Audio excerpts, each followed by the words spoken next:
जय गुरुदेव। समय का संदेश। नवरात्रि के शुभ मुहूर्त में उज्जैन आश्रम पर साधना शिविर लगाई जाएगी।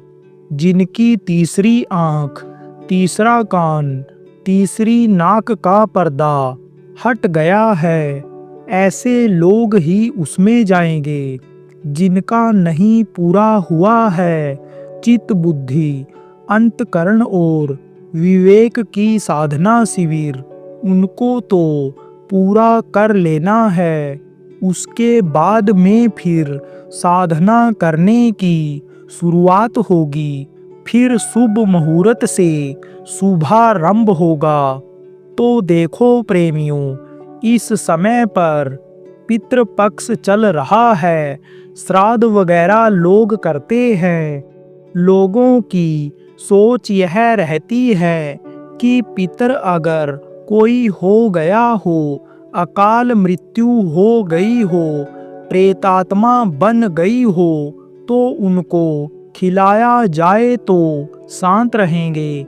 परेशान जो करते हैं, घर में रहते हैं, उनको खिलाएंगे। ऐसे अवसर पर कि जब उनका खाने का समय होता है, पेट भरता है, तो लोग तब बनाते हैं, अच्छी अच्छी चीज़ों को और खिलाते हैं, आग में डालते हैं, लोगों को बुलाकर खिलाते हैं कि जिससे प्रेत शांत हो जाए। उसको पितर पक्ष कहते हैं। इसमें कोई शुभ काम नहीं होता है, ना शादी ब्याह होता है, न मुंडन होता है, न कोई घर का मुहूर्त होता है, कोई भी शुभ काम हो नहीं होता है। लेकिन इसके पितर पक्ष के बाद में देव पक्ष आएगा, जिसको नवरात्र कहते हैं। तो उसमें 9 दिन शुभ काम होगा। वो 9 दिन का जो मुहूर्त होता है, उसमें कुछ पूछना नहीं पड़ता है, कोई मुहूर्त निकलवाना नहीं पड़ता है। 24 घंटे उसमें कभी भी कोई भी काम किसी भी दिन करो, 9 दिन में, तो वो शुभ मुहूर्त होता है। अब ऐसे शुभ मुहूर्त हमेशा आते हैं, हर साल आते हैं। कब आते हैं? चैत्र के महीने में आता है, और क्वार के महीने में। तो वो अभी आने वाला है।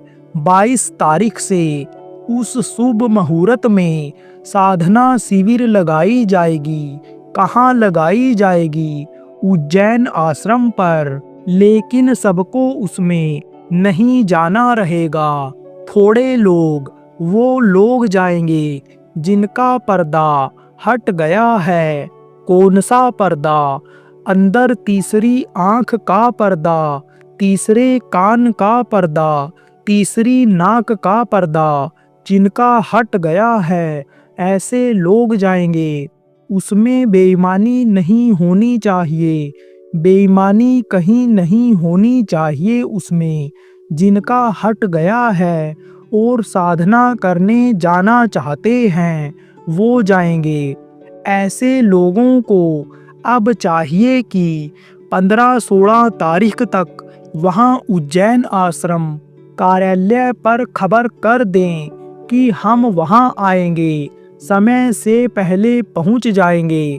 21 तारीख तक पहुँच जाएंगे, ताकि आश्रमवासी जो व्यवस्था करने वाले हैं, वो जो भी हो सके उनकी व्यवस्था कर दें।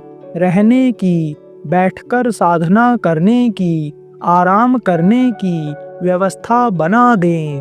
तो थोड़े लोग जाएंगे वहाँ, सब लोग नहीं जाएंगे।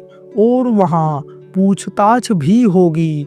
पूछने से पता चल जाता है, मालूम हो जाता है, चेहरे मोहरे से ही मालूम हो जाता है कि इसकी साधना बनती है, इसकी नहीं बनती है। तो अगर धोखा हुआ तो उसका नुकसान उठाना पड़ेगा। इसलिए थोड़े ही लोग जाएंगे जिनको आगे बढ़ाना है, और जिनको कुछ सुनाई पड़ रहा है, जिनको दिखाई पड़ रहा है, जिनको दोनों है, दिखाई सुनाई पड़ रहा है, ऐसे लोग वहां पर पहुंचेंगे उज्जैन आश्रम पर। गुरु महाराज की दया से मैं भी वहां पर रहूंगा। शुरुआत में, आखिरी में तो कहीं से भी समापन कर दूंगा जहां रहूंगा, लेकिन शुरुआत में वहां रहूंगा। तो ये तो हो गया। दूसरे तीसरे दर्जे की पढ़ाई वाले समझ लो कि जैसे जिनको गिनती आ गई, कुछ पहाड़े याद हो गए, जो मिलावट पढ़ लेने लगे अक्षरों का। जय गुरुदेव।